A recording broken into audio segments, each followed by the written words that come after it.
Kalau buat saya simple sih, jangan berhenti karena emosi, itu paling penting.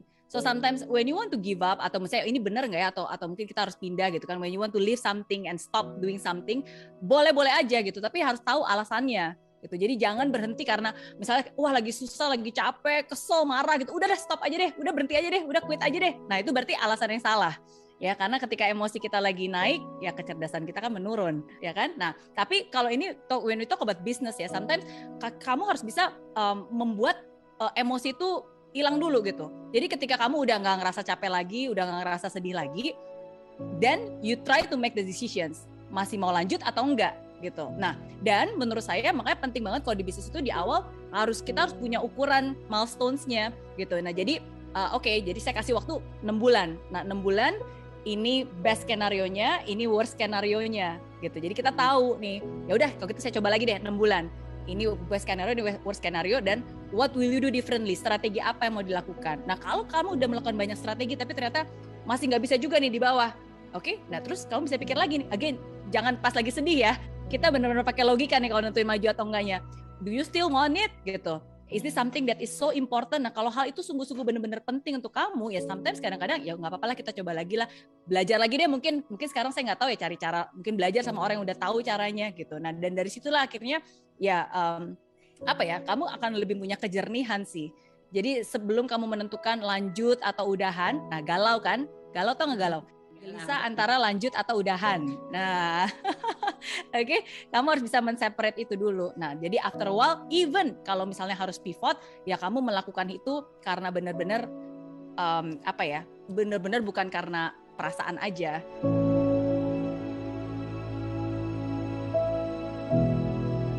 Semua itu ada tahapnya sih. Tapi yang paling penting adalah what drives you. Dan to be honest, ada orang yang memang awalnya tuh dia terdrive karena money. And then it's fine kalau itu mendrive kamu gitu di awal. Again, semua tuh ada stage-nya. Jangan sampai karena kalau gitu, tapi kalau saya mengejarkan uang gitu ya, terus nanti kesannya saya nggak humanis nih, kesannya matre gitu. Akhirnya kamu ya udahlah kalau gitu saya ingin mengubah dunia, padahal you don't feel that gitu. Kalau itu nggak butuh kamu, belum saatnya, kamu nggak akan bergerak ke sana. Nah, jadi maksud saya gini, memang semua orang ada tahapnya. Human needs itu paling bawah adalah certainty. Kita butuh kepastian, hari ini makan apa, tinggal di mana, punya uang nggak gitu. Dan kalau itu belum terpenuhi dan kamu sekarang terdriven, harus bercicilan, harus punya uang, dan itu memotivasi kamu, it's okay, it's fine, there's nothing wrong with you.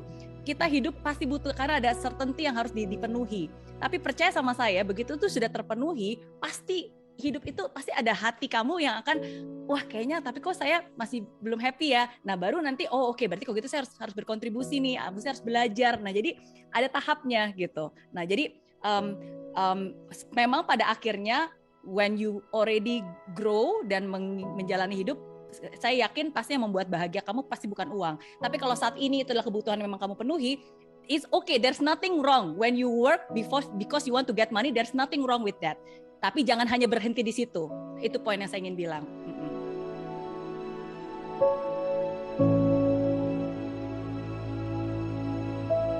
Bahwa growth is not one straight line ya. Dan ini benar-benar mengubah cara pandang saya sih, dan membuat saya terus maju apapun juga seasons-nya, apapun juga musimnya, apapun juga keadaannya. Oke, jadi ada satu buku yang saya suka banget, itu judulnya Alchemist. Jadi buku ini menarik karena di buku ini ada seorang, dia pengen banget mencari harta karun. Wah, ada harta karun nih gitu kan. Ada petanya harta karun. Di mana nih harta karun? Akhirnya dia keliling, dia ke gurun, dia ke gunung. Wah, dia berhari-hari ketemu banyak orang, jelajah, suka duka, susah banget gitu kan.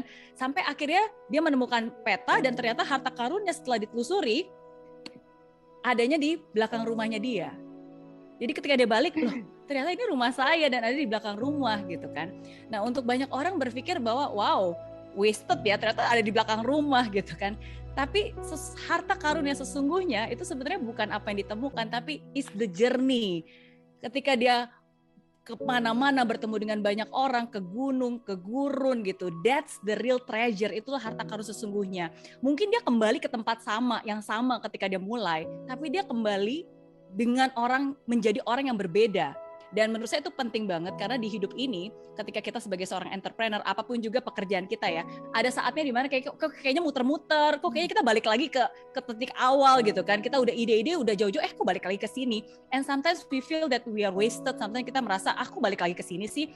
Tapi trust me, you came back but as a different person gitu. Saya kembali ke Indonesia dengan orang yang berbeda gitu. Ide kadang-kadang kita muter balik lagi ke situ, tapi kamu punya pemikiran yang berbeda gitu, walaupun idenya mungkin sama.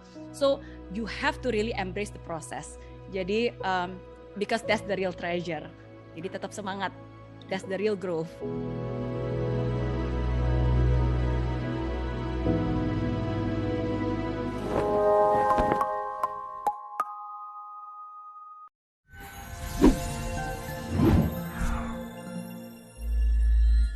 Di aplikasi Mary Riana tersedia lengkap video-video YouTube terbaru saya, artikel yang up to date, post inspirasi, koleksi merchandise, workshop dan seminar yang bisa kamu dapatkan free dan download sekarang juga gratis.